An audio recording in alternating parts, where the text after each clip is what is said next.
Welcome back to my kitchen. Today I'm still feeling a little bit sick, so I'm going to make one of my favorite soups, which is this traditional Hungarian pea soup, and I will show you how to make it. It is super simple. You need literally like 3-4 vegetables for it. Very simple to make. You can keep the peas in your freezer so you have them ready to go, and all you need are some carrots next to it.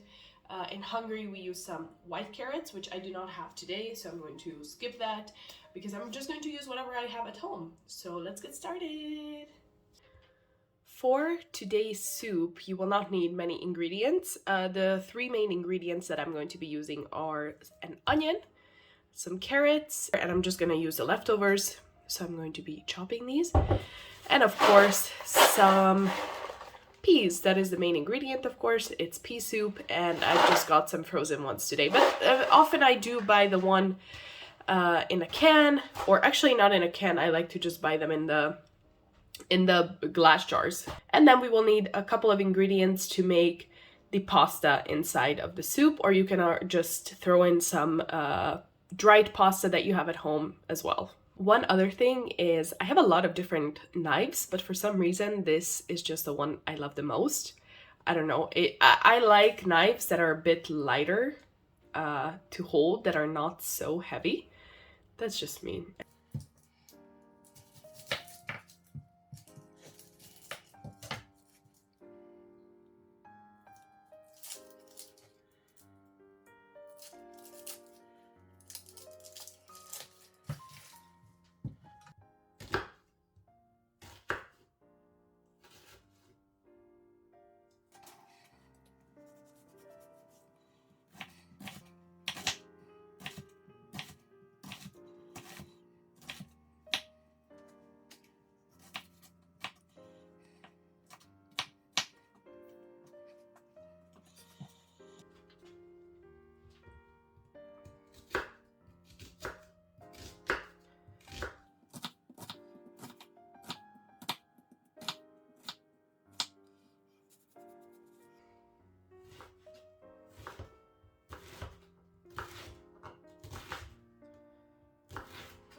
Moving on to my carrots, I'm going to be peeling them first, and then chopping them into little circles.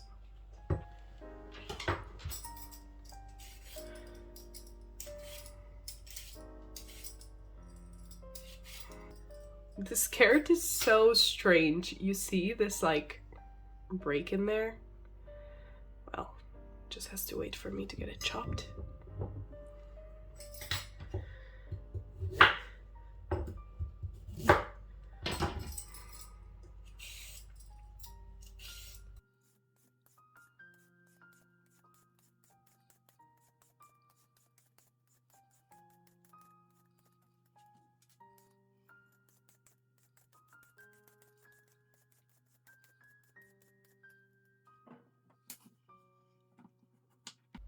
And now that I've peeled all of the carrots, I'm going to go ahead and chop them. I want to make sure they are not too thin. I want them to have a nice bite when you're eating the soup. So I'm guessing about 1 to 2 centimeters thick would be perfect.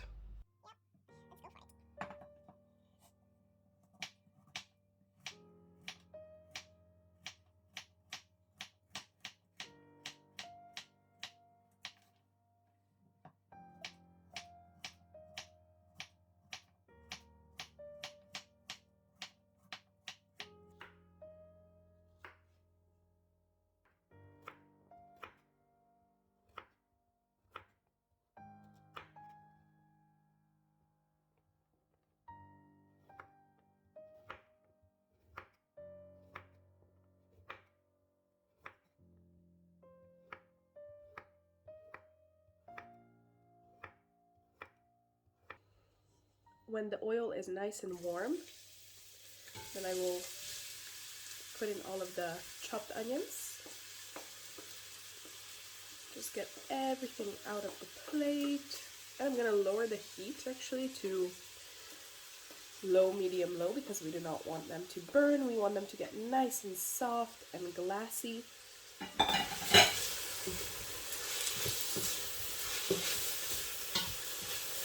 So while the onion is cooking, I just wanted to say that one thing I love about this recipe is you do not need to thaw out your peas. You can just use them as they are frozen, or if you are using canned peas, fresh peas, whatever they are, you can just dump them in. You don't need any kind of preparation in advance. So in my opinion right now, the onions are getting to a point where they're nice and glassy. They're not quite done cooking, but near the end. And now I'm going to be adding the garlic. So I'm just going to crush them with my garlic crusher.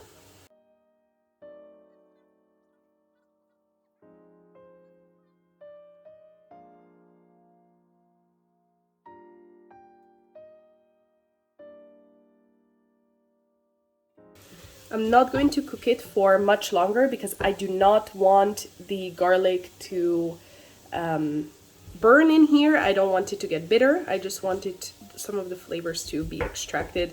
So I'm gonna leave it on for about 1 or 2 more minutes. All right, I think our onions and garlic are done, and now we are going to add the rest of the ingredients, almost everything. So I'm going to start by adding the carrots. Trying to be careful not to drop any carrots, which I've already did. Okay, I'm going to use my hands.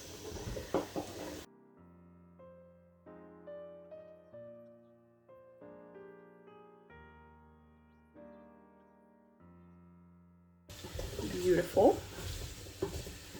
All right, I'm going to let this cook for just a minute or 2 before I'm going to add the peas.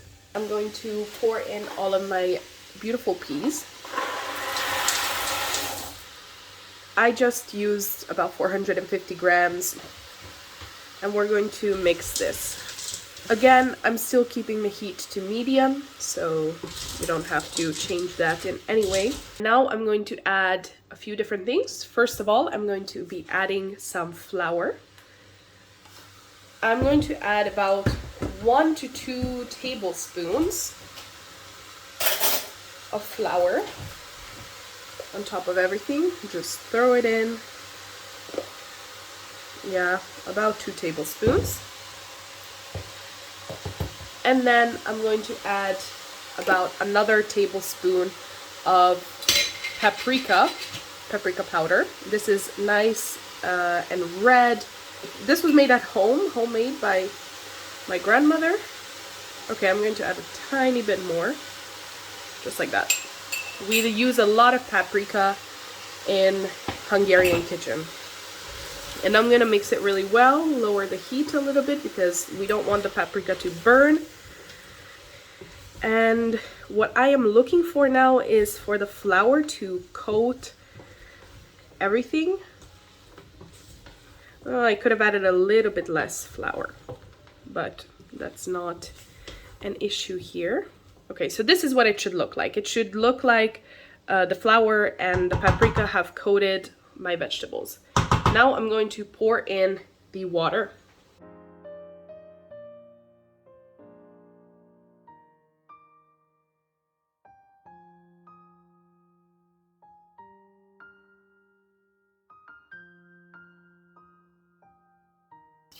Yep, that's perfect. So about 2.5 liters of water. Now I've raised the heat a little bit, and I'm going to allow this to reach a boiling point. And then I'm going to lower the heat, and I'm gonna let it simmer until the carrots and peas are nice and soft.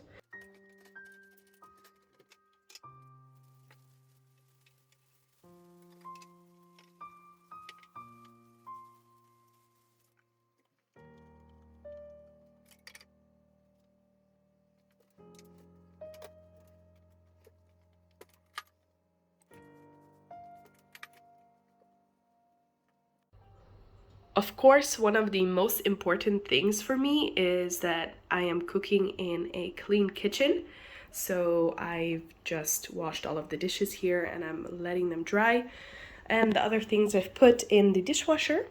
This is a very simple recipe. It does not require many herbs or different kinds of spices. All we need is some freshly ground pepper, some parsley. I have here some dried parsley, and in my window I also have some fresh parsley, so I'm going to be using both.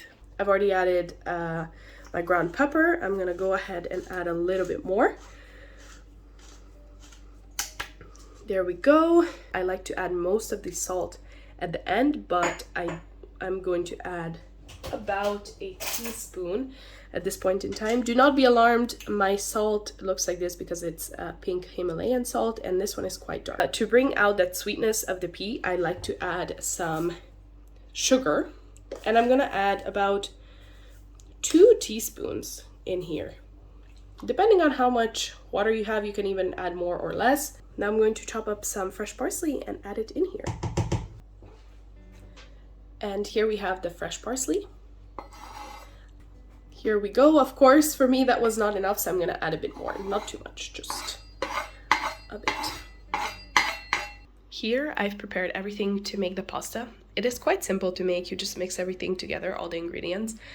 And here is my trusty little recipe book that I've written myself. For this pasta, I'm going to be using 60 grams of flour, which I'm going to measure right now.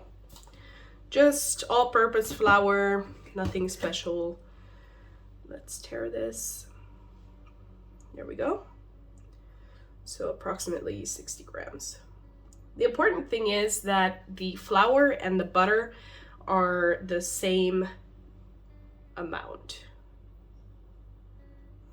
Okay, and you want your butter to be softened. I've placed this in the microwave for a few seconds to get it really nice and soft. And to make this, I just like to use a fork. There we go. I'm going to press this together.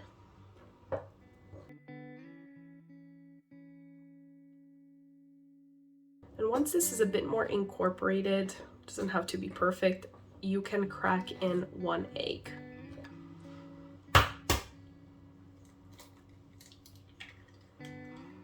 There we go.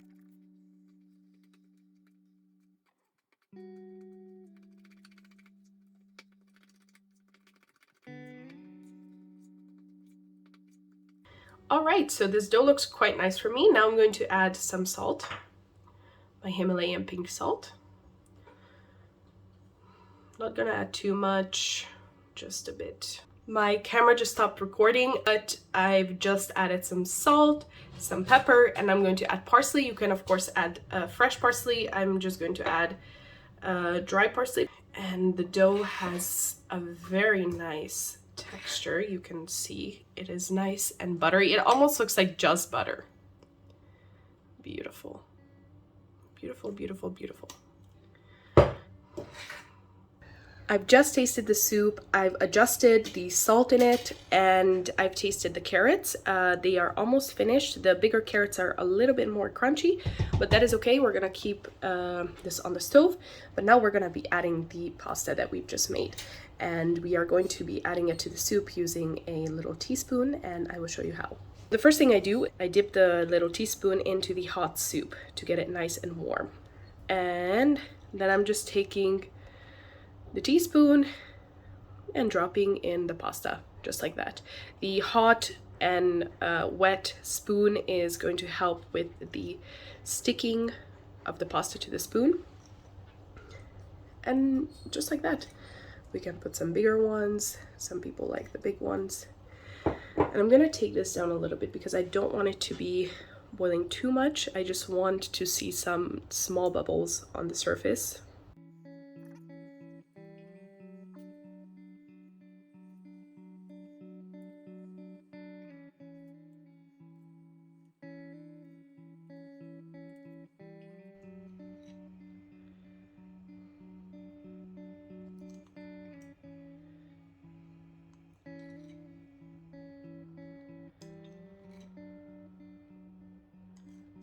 That's it. We've got all the pasta in. As you can see, some of them are already rising to the top, so we're just going to leave this here and let it boil for a few minutes. After letting the soup cook for a little bit, for a few more minutes, It is ready to be served and eaten, and I have put it on a plate. It looks like this. It is super delicious. Buon appetito.